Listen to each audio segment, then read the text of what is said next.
நம்புறீங்களா ஸ்டாலின் சார நம்புறீங்களா? அவ்வளவுதான், முடிஞ்சு போச்சு. கதம் கதம். போர் முழக்கவங்களை ஒரு நிமிஷம் கூட தூங்க விடாது. ஆட்சியிலையும் பங்கு, அதிகாரத்திலையும் பங்குன்னு ஒண்ணு சொன்னேன். இப்போ அந்த பொலிட்டிக்கல் பாம் எல்லா கூட்டணியிலையும் வெடிச்சுக்கிட்டு இருக்கு, தாறுமாற வெடிச்சுக்கிட்டு இருக்கு. ஸ்டாலின் சார்லாம் பதறாரு. சூப்பரான ஒரு நல்லாட்சி என்னால கொடுக்க முடியும், செஞ்சு காட்டுறேன். மக்களை விரும்புற விஜய் வேணுமா இல்ல மக்கள் விரோத ஆட்சி நடத்துற ஸ்டாலின் சார் வேணுமா? அவ்வளவுதான் இந்த தேர்தலே. இதுக்கு நடுவுல வேற யாருமே கிடையாது. புரியுதுங்களா உங்களுக்கு? என் நெஞ்சில் குடியிருக்கும் சேலம் மக்களே, 1000, 2000, 3000, 4000, 5000 வாங்கிக்கங்க. எல்லாம் உங்க பணம் தான். வாங்கிக்கிட்டு அவங்க காதிலே விசில ஊதி அனுப்புங்க. எப்படி? அவங்க செவிலே விசில ஊதி அனுப்புங்க. எங்கள் ஓட்டு விசில் சின்னத்துக்கு தான். கேட்டுச்சா சார்? யாருக்கு ஓட்டு போடுவீங்கன்னு கேட்டா பின்னாடி இருந்த அந்த பையன், அம்மா விஜய்னு சொல்லுவா, அப்பா விஜய்னு சொல்லுப்பா. என்ன மாதிரி தனியா, என்ன மாதிரி சொந்தமா ஒரு கட்சி ஆரம்பிச்சு 1% அட்லீஸ்ட் 1% வாக்கு வாங்கி காட்டுற அந்த தில் இருக்குதா, திராணி இருக்குதா? பிள்ளை அடிக்கிறதுல எங்களுக்கு அனுபவம் இல்லதா? ஒவ்வொரு வீட்டு கதவையா தட்டி உங்கள் கனவுகளை சொல்லுங்கள். மக்களுக்கு பாதுகாப்பே இல்லாத மக்கள் விரோத ஆட்சி, அந்த மக்கள் விரோத ஆட்சியை அகற்றிட்டு அந்த இடத்தில் தமிழக வெற்றி கழகத்தை ஆட்சி பீடத்தில் அமைக்கணும் அப்படின்றதுதான் மக்களுடைய ஒரே கனவு. 100% தூய சக்தி டிவிக்கு ஆட்சி அமைக்கும். ஆட்சிக்கு வரதுக்கு முன்னாடி தான் பொய் பொய்யா அடிச்சு விட்டீங்க. இப்ப ஆட்சியை விட்டு போகும்போது கூட பொய் பொய்யா பேசுறீங்களே சார், என்ன சார் இது? அவருடைய அண்ட புழுகு, ஆகாச புழுகு என்ன தெரியுமா? கேள்வியா கேக்குறீங்க, நீ வந்தா என்ன செய்வ அதானே கேக்குறீங்க. கரெக்ட், கேட்கணும். என்ன நம்புற உங்களை நான் டிசப்பாயிண்ட் பண்ணவே மாட்டேன். இவ்வளவு நாள் இதை நான் மட்டும் தான் சொல்லிக்கிட்டு இருந்தேன். இப்ப களமே சொல்லுது, 2 பேருக்கு நடுவுல தான் போட்டியே. ஒண்ணு, இன்னொன்னு வரப்போறது உங்க ஆட்சி, நம்ம ஆட்சி. வெல்வோம் ஒன்றாக, ஆனா வரும் வெல்த் எல்லாம் பார்ப்போம் தனியாக. அந்த வெல்வோம் ஒன்றாக என்றது இதுதான் அந்த சீக்கிரட்டே. புரிய வேண்டியவங்களுக்கு நல்லா புரியும் நினைக்கிறேன். விஜய் வீட்டை விட்டு வெளியே வா. விஜய் பணியூர் விட்டு வெளியே வா அப்படின்னு சொல்றவங்களுக்கு என் வீடு எதுன்னு தெரியுமா? முதல்ல என் வீடு எங்க இருக்குனாவது தெரியுமா? என்ன சீண்டி பார்க்கறதா நினைச்சு கிண்டலும் கேலியுமா பேசுறவங்களுக்கு நான் சொல்றேன், இந்த தமிழ்நாடு தமிழ்நாடுன்னு சொல்றாங்களே, அது மத்தவங்களுக்கு வேணா ஸ்டேட்டா இருக்கலாம். ஆனா என்ன பொறுத்த வரைக்கும் என் தாய் நாடான தமிழ்நாடு தான் என் வீடு. என் வீட்டுல மொத்தம் எத்தனை பேர் இருக்காங்க தெரியுமா? 8 கோடி பேர் இருக்காங்க. ஒட்டுமொத்த தமிழ்நாட்டு மக்களும் என் வீட்டு மக்கள், என் குடும்பம், என் உறவு, என் சொந்தம். எனக்கு எல்லாமும் கொடுத்த இந்த 8 கோடி சொந்தங்களுக்கு இனிமே எல்லாமுமா கூட நிக்க போறது இந்த விஜய் மட்டும்தான். தமிழ்நாட்டோட முதல் படை வீரனா, தமிழ்நாட்டோட முதல் பாதுகாவலனா அவங்க கூடவே நிக்கணும்ன்றதுதான் என்னுடைய குறிக்கோள். இன்னைக்கு இந்த விஜய், உங்க விஜய் உங்ககிட்ட ஓட்டு கேட்டு மட்டுமே வரல, உங்ககிட்ட நீதி கேட்டும் வந்திருக்கிறேன். ஆக்சுவலா உங்களுக்காக நீதி கேட்கறதுக்காக தான் நான் அரசியலுக்கே வந்தேன். ஆனா இன்னைக்கு நான் உங்ககிட்ட நீதி கேட்கறதுக்காக வந்திருக்கிறேன். இந்த விஜய் என்னங்க தப்பு பண்ணா? தன்னை நேசிச்ச தன்னுடைய மக்களுக்காக அரசியலுக்கு வந்தா அது ஒரு தப்பா? எல்லாத்தையும் ஒதுக்கி தள்ளிட்டு மக்களுக்காக மட்டுமே வந்த அது ஒரு தப்பா? இந்த மத்த கட்சிகளுக்கெல்லாம் மாநாடு நடத்துறதுக்கோ பொதுக்கூட்டம் நடத்துறதுக்கோ இல்ல ஹால் ஃபங்க்ஷன்ஸ் நடத்துறதுக்கோ பர்மிஷன் கொடுப்பாங்க, இடம் கொடுப்பாங்க. ஆனா நமக்கு மட்டும் இடம் கொடுக்க மாட்டாங்க, கொடுக்கவும் விட மாட்டாங்க. இது என்னங்க நியாயம்? நான் போய் மக்களை சந்திக்கிறதுக்கோ இல்ல மக்கள் வந்து என்ன சந்திக்கிறதுக்கோ ஒரு உரிய இடமோ இல்ல உரிய பாதுகாப்போ மத்த கட்சிகளுக்கு எல்லாம் கொடுப்பாங்க. ஆனா எனக்கு கொடுக்க மாட்டாங்க, கொடுக்கவும் விட மாட்டாங்க. இது என்னங்க நியாயம்? இந்த SOPs சொல்லுவாங்க, அதனுடைய ஃபுல் ஃபார்ம் வந்து ஸ்டாண்டர்ட் ஆபரேட்டிங் ப்ரொசீஜர். ஆனா எனக்கு மட்டும் அது ஸ்டாலின் சார் ஆபரேட்டிங் ப்ரொசீஜர். இது என்னங்க நியாயம்? இந்த விஜய் உண்மையானவன்றது உங்க எல்லாருக்குமே தெரியும். நமக்கு எதிராக சதி செய்யறது யாரு, நமக்கு எதிராக சூழ்ச்சி செய்யறது யாரு, நமக்கு எதிராக பழி போடுறது யாரு, யாரெல்லாம் ஒன்னா சேர்ந்து இதெல்லாம் செய்யறாங்கன்றது உங்க எல்லாருக்குமே நல்லா தெரியும். அதனால என்னோட சொந்தங்களாகிய உங்ககிட்ட வந்து நான் நீதி கேட்காம வேற யாருக்கிட்ட தான் போய் கேட்பேன். செல்ஃபே எடுக்காத ஒரு கூட்டணி கணக்கு, செல்ஃபே எடுக்காத ஒரு அறத பழைய அரித்மேட்டிக் கணக்கு, இதெல்லாம் வேலைக்கே ஆகாது. ஆணித்தரமா அடிச்சு சொல்றேன். காசு கொடுத்து ஓட்டு வாங்கிடலாம்னு கனவு காண்றாங்கல்ல, அதுவும் இந்த விஜய் வந்ததுக்கு அப்புறம் நடக்கவே நடக்காது. வண்டி வண்டியா கொண்டாந்து குட்டுவாங்க. 1000, 2000, 3000, 4000, 5000 சாமி மேல சத்தியெல்லாம் வாங்குவாங்க. அப்படிதான் இத்தனை வருஷமா உங்களை ஏமாத்தி இருக்கிறாங்க. வாங்கிக்கங்க, சந்தோஷமா வாங்கிக்கங்க. எல்லாம் உங்க பணம் தான். வாங்கிக்கிட்டு அவங்க காதிலே விசில ஊதி அனுப்புங்க. எப்படி? அவங்க செவிலே விசில ஊதி அனுப்புங்க.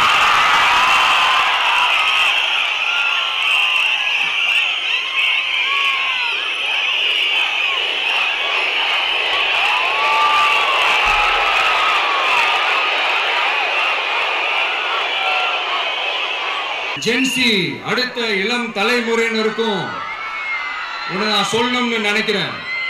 இந்த பணத்தை கொடுத்து ஏமாத்தி ஓட்டு வாங்குற அந்த கலாச்சாரம் ஒழியணும். பணத்தை கொடுத்து ஏமாத்தினா ஏமாறுவீங்க. உங்களை தான் கேட்கிறேன். பணத்தை கொடுத்து ஏமாத்தினா ஏமாறுவீங்க.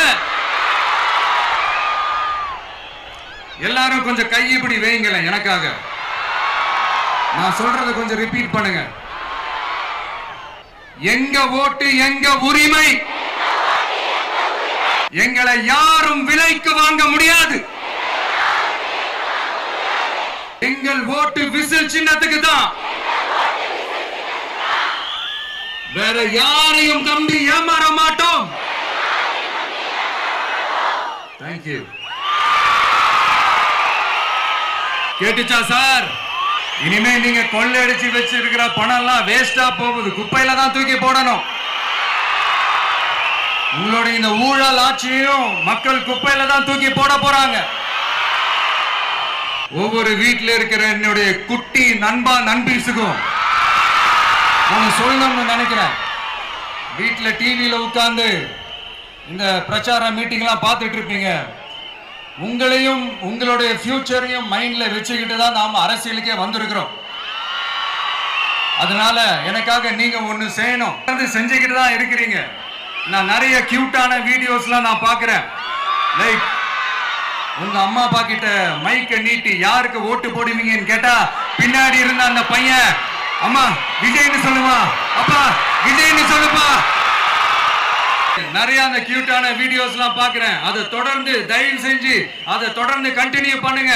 உங்க வீட்டில் இருக்கிற உங்களுடைய அப்பா அம்மா தாத்தா பாட்டி பெரியப்பா பெரியப்பா சித்தி சித்தப்பா அத்தை மாமா ஓட்டு போடுற வயசுல இருக்கிற அண்ணன் அக்கா எல்லாரையும் விசில் சின்னத்துக்கு ஓட்டு போட சொல்லுங்க.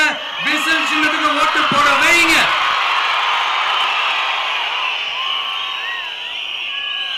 இந்த தேர்தல் நெருங்கிற இந்த நேரத்தில் பொலிட்டிக்கலா ஸ்பீக்கிங் டு த பாயிண்ட் ஒரே ஒரு விஷயம் நான் சொல்லணும். நாங்க அரசியலுக்கு வந்தது எந்த கட்சியும் ஒழிக்கிறதுக்கோ அழிக்கிறதுக்காகலாம் நாம அரசியலுக்கு வரல. யார் மேலேயும் தனிப்பட்ட ஒரு வன்மமோ இல்ல தனிப்பட்ட கோபமோ அப்படிலாம் யார் மேலேயும் கிடையாது. இந்த மத்தவங்க மாதிரி இந்த வெறுப்பு அரசியல் பண்றதுக்காகலாம் நாம அரசியலுக்கு வரல. அரசியல் ரீதியா நம்மளுடைய எதிரிகள் யாருன்னு டிக்ளேர் பண்ணிட்டு தேர்தலில் நின்று ஜெயிச்சு மக்களுக்காக எங்களுடைய நன்றி கடனை செலுத்துறதுக்காக தான் நாம அரசியலுக்கே வந்திருக்கோம். Just want to make this clear. கேள்வி கேட்கறதுக்கு முன்னாடி அவங்களுடைய இயலாமையை மறைக்கிறதுக்காக இந்த ஏ டீம் பி டீம் இதெல்லாம் கூட சேர்த்துக்கிட்டு ஒரே விஷயத்த சொல்லி அழுவுறாங்கல்ல. என்னன்னு சொல்லி அழுவுறாங்க? அனுபவம் இல்லாதவங்களால எப்படி ஆட்சி அதிகாரத்தை செய்ய முடியும் அப்படின்னு ஒரே விஷயத்த சொல்லி அழுவுறாங்கல்ல. அந்த அழுகைக்கு நாம ஒரு பதிலடி கொடுக்கணும்ல. மக்களே, நான் உங்களையே கேட்கிறேன், தெரியாம தான் கேட்கிறேன். இந்த அனுபவம் அனுபவம் அனுபவம்னு சொல்றாங்களே, அதிகாரத்தை வச்சு மக்கள் பணத்தை கொள்ளையடிச்சதை தாண்டி வேற ஏதாவது கொம்பு முளைச்ச பெரிய அனுபவம் இவங்களுக்கு இருக்குதா? அடுத்தவங்க ஆரம்பிச்ச அரசியல் கட்சியில அடுத்தவங்களுடைய அட்ரஸ்ல அரசியல்வாதிகளா இருந்துட்டு இருக்கிற இவங்க எல்லாருக்கும் ஒரு சவால். என்ன மாதிரி தனியா என்ன மாதிரி சொந்தமா ஒரு கட்சி ஆரம்பிச்சு 1% அட்லீஸ்ட் 1% வாக்கு வாங்கி காட்டுற அந்த தில் இருக்குதா, திராணி இருக்குதா? 30 வருஷமா மக்கள் இயக்கமா இருந்து இன்னைக்கு மிகப்பெரிய ஒரு அரசியல் கட்சியா வளர்ந்து இந்த கூட்டணி கட்சிகள் மட்டுமே நம்பி இருக்கிற 75 வருஷ கட்சி, 50 வருஷ கட்சின்னு இன்னைக்கு ஆட்சி அதிகாரத்துல இருந்துட்டு இருக்கிற இவங்க எல்லாரையும் மீறி இன்னைக்கு களத்துல தனியா நின்னு 2 வருஷத்துல முதன்மை சக்தியா வளர்ந்து 30% தாண்டி இன்னைக்கு மக்கள் ஆதரவை பெற்றிருக்கிற நமக்கு அனுபவம் இல்லையா? உங்களுடைய அனுபவம் என்னன்னு சொல்லட்டுமா? கட்சி ஆரம்பிச்ச அண்ணாவை மறந்தது, கட்சி ஆரம்பிச்ச எம்ஜிஆர் அவர்களை மறந்தது, கட்சியை வளர்த்த ஜெயலலிதா மேடம் அவங்களை மறந்தது. இவங்க எல்லாரும் சொன்ன விஷயங்கள், பேசின விஷயங்கள், எதையெல்லாம் ஃபாலோ பண்ணணும்னு சொன்ன விஷயங்கள் எல்லாத்தையும் மறந்தது. நமக்கு அனுபவம் இல்லையா? நமக்கு அனுபவம் இல்லதான். பிள்ளை அடிக்கிறதுல எல்லாம் எங்களுக்கு அனுபவம் இல்லதான். அதெல்லாம் எங்களுக்கு சுட்டு போட்டாலும் வராது. கொள்கையை பேருக்கு மட்டும் வச்சுக்கிட்டு நேரடியா சரண்டர் ஆகிறது, மறைமுகமா சரண்டர் ஆகிறது, இந்த மாதிரி அனுபவம் நமக்கு இல்லதான். அதுவும் நமக்கு சுட்டு போட்டாலும் வராது. மக்களை நேசிக்கிற நல்ல குணம் இருந்தா போதும்யா. நல்ல சூப்பரான ஒரு நல்லாட்சி கொடுக்கலாம். நல்லாட்சி கொடுக்கிறதுக்கு மெத்த படிச்ச மேதாவிகளா இருக்கணும்லாம் ஒன்னும் அவசியம் இல்ல. காமராஜர் அவர்கள் மாதிரியோ, எம்ஜிஆர் அவர்கள் மாதிரியோ மக்கள் சக்தியின் துணையால, மக்கள் மேல அக்கறையா இருக்கக்கூடிய நல்ல அதிகாரிகளின் துணையால சூப்பரான ஒரு நல்லாட்சி என்னால கொடுக்க முடியும், செஞ்சு காட்டுறேன். 4.5 வருஷம் ஆச்சு, 4.25 வருஷத்துக்கு மேல ஆகுது. இப்போ ஒவ்வொரு வீட்டு கதவையா தட்டி உங்கள் கனவுகளை சொல்லுங்கள், உங்கள் கனவுகளை சொல்லுங்கள், நாங்கள் அதை நிறைவேற்றி காட்டுறோம். இல்ல ஸ்டாலின் சாருக்கு மக்கள் சார்பா ஒரு கேள்வி, மக்களுடைய கனவு என்னன்னு உங்களுக்கு தெரியுமா சார்? அது சரி, அவங்க என்ன நினைக்கிறாங்கன்னு உங்களுக்கு தெரியாது, அதுக்கப்புறம் எப்படி அவங்க கனவுகளை பத்தி உங்களுக்கு தெரியும். மக்களோட கனவு என்னன்னு நான் சொல்லட்டுமா சார்? 2019, 2021, 2024 இந்த 3 தேர்தலையும் மக்கள் உங்களுக்கு வாக்களிச்சதுக்கு காரணம் நீங்க மக்களுக்கு ஏதாவது நல்லது செய்வீங்கன்னு நம்பிதான். ஆனா நீங்க மக்களுக்கு கொடுத்த பரிசு மக்களுக்கு பாதுகாப்பே இல்லாத மக்கள் விரோத ஆட்சி. அந்த மக்கள் விரோத ஆட்சியை அகற்றிட்டு அந்த இடத்தில் தமிழக வெற்றி கழகத்தை ஆட்சி பீடத்தில் அமைக்கணும் அப்படின்றதுதான் மக்களுடைய ஒரே கனவு. மக்கள் விரோத திமுக அரசை நிலைக்க கூடாது அப்படின்றதுதான் மக்களுடைய ஒரே கனவு. 100% தூய சக்தி டிவிக்கு ஆட்சி அமைக்கும். அதுல உங்களுடைய கனவுகள், உங்களுடைய ட்ரீம்ஸ் எல்லாமே ஃபுல்ஃபில் ஆகும், நிஜமாகும். தமிழ்நாடு எப்பவுமே டெல்லிக்கு அவுட் ஆஃப் கண்ட்ரோல் அப்படின்ட்டு ஸ்டாலின் சார் அடிக்கடி சொல்லுவாங்க. ஸ்டாலின் சார் எதெல்லாம் அவுட் ஆஃப் கண்ட்ரோல் இப்ப நான் கொஞ்சம் சொல்லட்டுமா? முதல்ல சட்டம் ஒழுங்கெல்லாம் அவுட் ஆஃப் கண்ட்ரோல், பெண்கள் பாதுகாப்புல அவுட் ஆஃப் கண்ட்ரோல், வேலை வாய்ப்புல அவுட் ஆஃப் கண்ட்ரோல், மொத்தத்துல அவரோட ஆட்சியே ஒரு அவுட் ஆஃப் கண்ட்ரோல். இந்த வருஷம் பிகினிங்ல சட்டசபையில பேசும்போது சொல்றாங்க மக்கள் எல்லாரும் ரொம்ப மகிழ்ச்சியா இருக்கிறாங்க, அதனால நானும் ரொம்ப மகிழ்ச்சியா இருக்கிறேன் அப்படி. மக்கள் சந்தோஷமா இருக்கிறத பாக்குறது கூட ஒரு சந்தோஷம் தான் சார், அது யாரும் இல்லைன்னு சொல்லல. அப்படி உண்மையிலேயே மக்கள் சந்தோஷமா இருக்கிறாங்க அப்படின்னா ஏன் சார் விவசாயிகள் போராட்டம் நடக்குது? ஏன் சார் மீனவர்கள் போராட்டம் நடக்குது? ஏன் தொழிலாளர்கள் போராட்டம் நடக்குது? தூய்மை பணியாளர்கள் போராட்டம் ஏன் நடக்குது? அங்கன்வாடி ஊழியர்கள் போராட்டம், செவிலியர்கள் போராட்டம், மருத்துவர்கள் போராட்டம், மாற்றுத்திறனாளிகள் போராட்டம், அரசு ஊழியர்கள் போராட்டம், ஆசிரியர்கள் போராட்டம், இடைநிலை ஆசிரியர்கள் போராட்டம், பகுதி நேர ஆசிரியர்கள் போராட்டம்.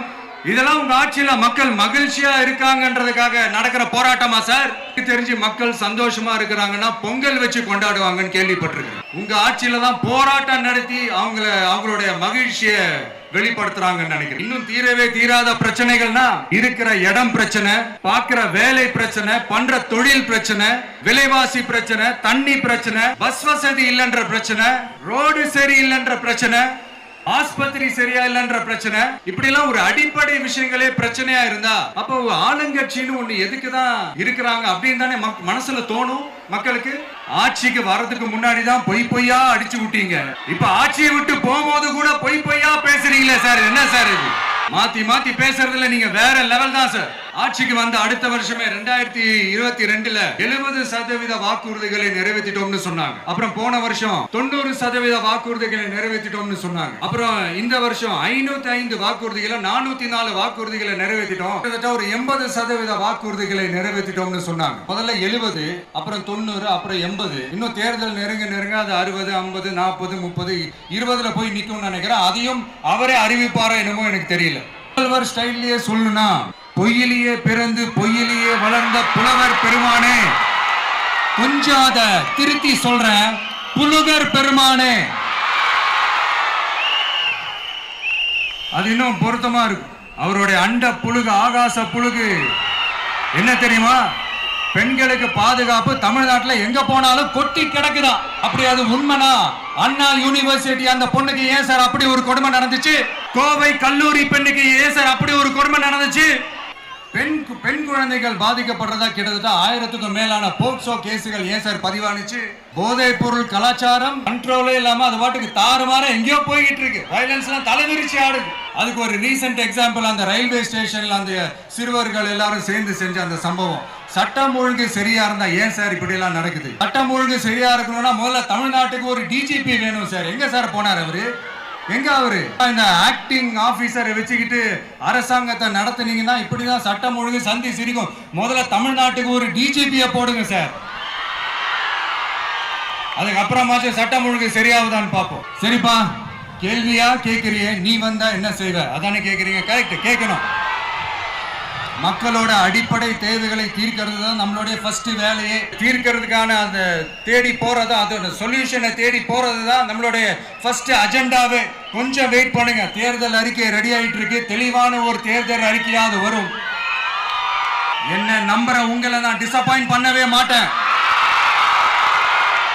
சும்மா ஆட்சிக்கு வரணும்ன்றதுக்காக நடைமுறைக்கு சாத்தியமே இல்லாத இந்த மாதிரி விஷயங்கள் எல்லாம், வாக்குறுதிகளை நான் என்னைக்குமே கொடுக்கவே மாட்டேன். அதே மாதிரி ஆட்சிக்கு வந்ததுக்கு அப்புறம் கூட அவங்க அது தரல, இவங்க இது தரல அப்படின்லாம் பம்மிக்கிட்டு இல்லாம உங்களுக்காக எந்த எக்ஸ்ட்ரீமுக்கும் போய் போராடவும் தயாரா இருக்கிறேன். இவ்வளவு நாள் இதை நான் மட்டும் தான் சொல்லிக்கிட்டு இருந்தேன். இப்ப களமே சொல்லுது, 2 பேருக்கு நடுவுல தான் போட்டியே. ஒண்ணு இன்னொன்னு, ஒன்னு தூய சக்தி டிவிக்கு, இன்னொன்னு தீய சக்தி டிஎம்கே. நம்ம இந்த எலெக்ஷன் விஷயத்துக்கு வருவோம். விஜய் என்னப்பா இவரை மட்டும் தான் எதிர்க்கிறாரு, இவங்களை எதிர்க்க மாட்டேன்றாரு, அவங்கள பத்தி எதுவுமே சொல்ல மாட்டேங்கிறாரு. இல்ல நான் கேட்கிறேன், இது யாருக்கான எலெக்ஷன்? தமிழ்நாடு சட்டசபைக்கான ஒரு தேர்தல். இங்க யார் ஆட்சியில இருக்கிறா? யாரு பொய்யா வாக்குறுதிகளை கொடுத்து மக்களை ஏமாத்துறது? யாரு மக்கள் விரோத ஆட்சியை நடத்துறது? அப்ப இங்க யாரை அகற்றணும்? இந்த மக்கள் விரோத திமுக அரசை அகற்றணும்னா நம்ம யாரை எதிர்க்கணும்? எதுக்கு தேவையில்லாம பல முறை மக்கள் ஆல்ரெடி டிலீட் பண்ணவங்களை எதுக்கு நம்மளுடைய கான்சென்ட்ரேஷன், நம்மளுடைய டார்கெட் திமுகன்றப்போ டார்க்னஸ்க்குள்ள எதுக்கு கல்லெறியணும்? மக்களை விரும்புற விஜய் வேணுமா, இல்ல மக்கள் விரோத ஆட்சி நடத்துற ஸ்டாலின் சார் வேணுமா? அவ்வளவுதான் இந்த தேர்தலே. இதுக்கு நடுவுல வேற யாருமே கிடையாது. புரியுதுங்களா உங்களுக்கு? என் நெஞ்சில் குடியிருக்கும் சேலம் மக்களே,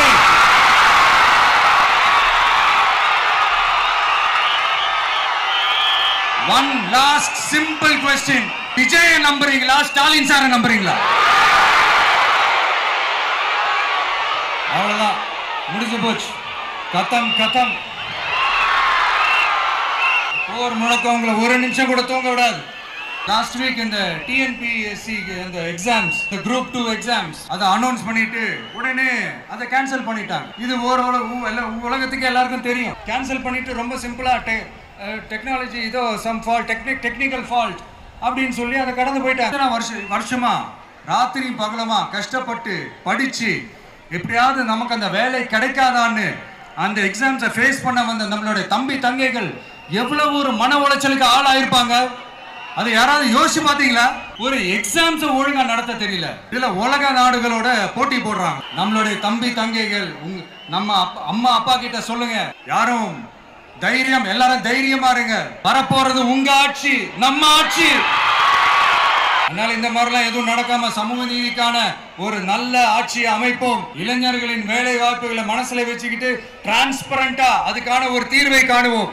நான் விக்கிரவாண்டி மாநாட்டுல பேசும்போது ஒரு பொலிட்டிக்கல் பாம் ஒன்னு சொன்னேன், ஞாபகம் இருக்கா? ஆட்சியிலும் பங்கு, அதிகாரத்திலையும் பங்குன்னு ஒன்னு சொன்னேன். இப்போ அந்த பொலிட்டிக்கல் பாம் எல்லா கூட்டணியிலையும் வெடிச்சுக்கிட்டு இருக்கு, தாறுமாற வெடிச்சுக்கிட்டு இருக்கு. ஸ்டாலின் சார்லாம் பதறாரு. ஆட்சி அதிகாரத்துல பங்கெல்லாம் தமிழ்நாட்டுல ஒத்து வராது அப்படின்னு சொல்றாரு. உங்களை பொறுத்த வரைக்கும் ஜெயிக்கிறதுக்காக மட்டும்தான் கூட்டணி, மற்ற எல்லாத்துக்குமே அவங்க தனி அணி, அவங்க மட்டுமே ஒரே அணி. வெல்வோம் ஒன்றாக, ஆனா வரும் வெல்த்தெல்லாம் பார்ப்போம் தனியாக. அந்த வெல்வோம் ஒன்றாக என்றது இதுதான் சீக்கிரட்டு. புரிய வேண்டியவங்களுக்கு நல்லா புரியும் நினைக்கிறேன். உங்களோட நான் இருக்கேன், நம்மளோட நம்ம மக்கள் இருக்காங்க. இதுக்கு மேல என்ன வேணும்? கான்பிடென்டா இருங்க, நல்லதே நடக்கும், வெற்றி நிச்சயம். இளம் சிங்கம் தமிழன் பார்த்திபன்.